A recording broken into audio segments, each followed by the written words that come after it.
Здравствуйте, друзья! Спасибо, говорю я вам, за помощь в оплате титров на пятерых собак. Оплатила 60 тысяч, и это маленькое счастье.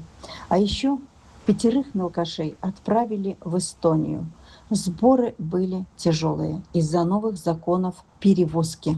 Откладывались на неделю, на две, на месяц. Очень нервозная ситуация. В общем, тернистым путем, но уехали. Все это добавляет нерадостных перспектив, поэтому важно как можно быстрее делать титры для, возможно, выбранных в будущем. Ну, а мы готовимся к отправке новых. Хочется успеть. Когда вы помогаете, стараюсь выделить из собранных и на титры обязательно тоже. А иначе мне нечем вас будет радовать, не будет и пристроенных. Вот такая жизнь.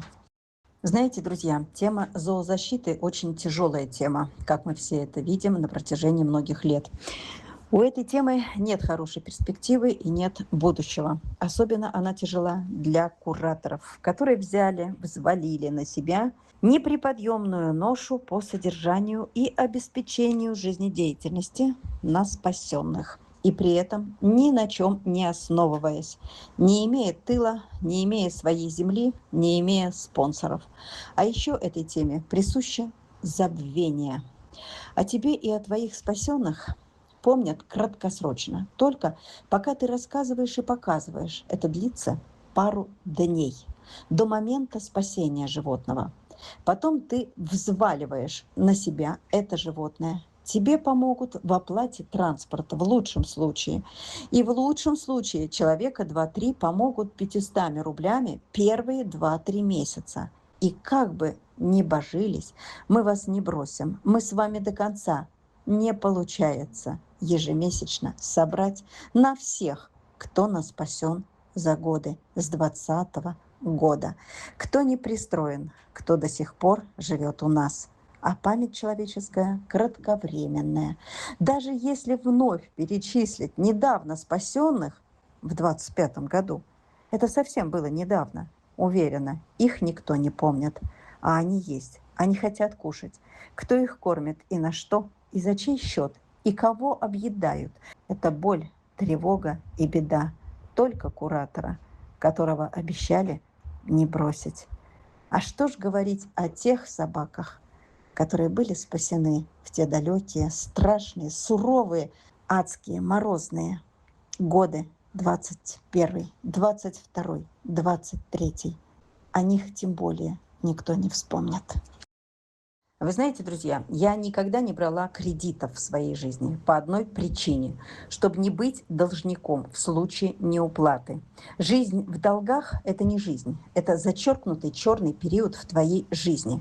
Ни на какие нужды и блага. И что в итоге я имею? Я живу в долгах. Миллионы рублей долгов за нас спасенных, за свою доброту, не дав их сжечь когда-то заживо, поверив подписчикам, что мы вместе, мы справимся, мы вытянем. Но, увы, все не так. Я не опускала руки, я не скинула их, забыв, я не бросила собак.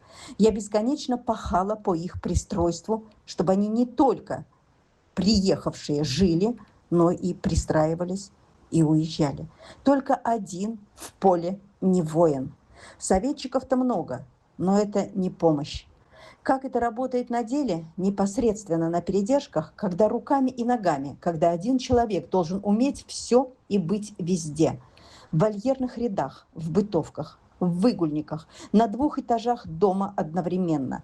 Потому что если где-то тебя не будет, то собаки подерутся, порвут кого-то. Это же животный мир. И мы обязательно скажем, где была, почему не доглядела, и тебе не простят, что ты в это время убирала дом от фекалий и мочи, и за секунду не добежала, не скинулась со 2 этажа с метлами. А если перебои с водой, что часто бывает, а до колонки 2-3 километра, то как быть? А собак 80, и они пить хотят. И уж вода-то у них быть должна всегда. На чем привезти, если еще и дрендулет твой сломался? На себе 2 ведра? Я даже одного не подниму. Позвоночники у всех сложены зигзагом и живут на обезболивающих. Нормальные люди в это время спать ложатся. А у нас трудотерапия на ночь глядя. Потому что днем некогда. Ну, сука, кому скажи, не поверят. Это очень тяжелая тема, и я ее редко озвучиваю.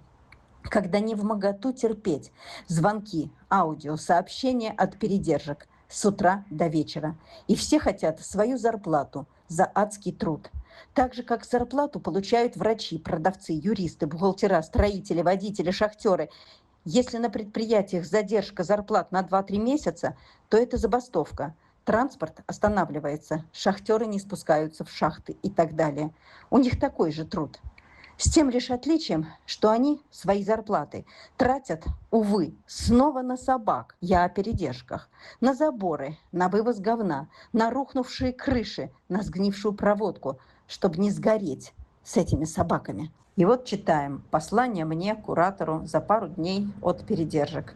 Передержка 2, 5, 7 напоминают, уже не разговаривают, злятся, возмущаются. Отношения накалены. А если у них опустятся руки, и они будут плохо выполнять свою работу, не будут выгуливать, не будут доливать воду, небрежно и меньше кормить или сидеть в говне. Нам это понравится? А все идет к этому. Они уже ищут себе другую работу. Они не могут жить впроголодь. И если с осени они выйдут на другую работу, а раньше она у них была до моих собак, то собаки останутся в плачевном состоянии, без воды и в говне. И это не пугалки. Они слишком давно терпят. А вот теперь это конец, который наступил по всем фронтам. Я прошу вас о помощи, люди. Я понимаю, что мы не соберем миллионы, но хотя бы 500 тысяч, чтобы раздать всем понемногу.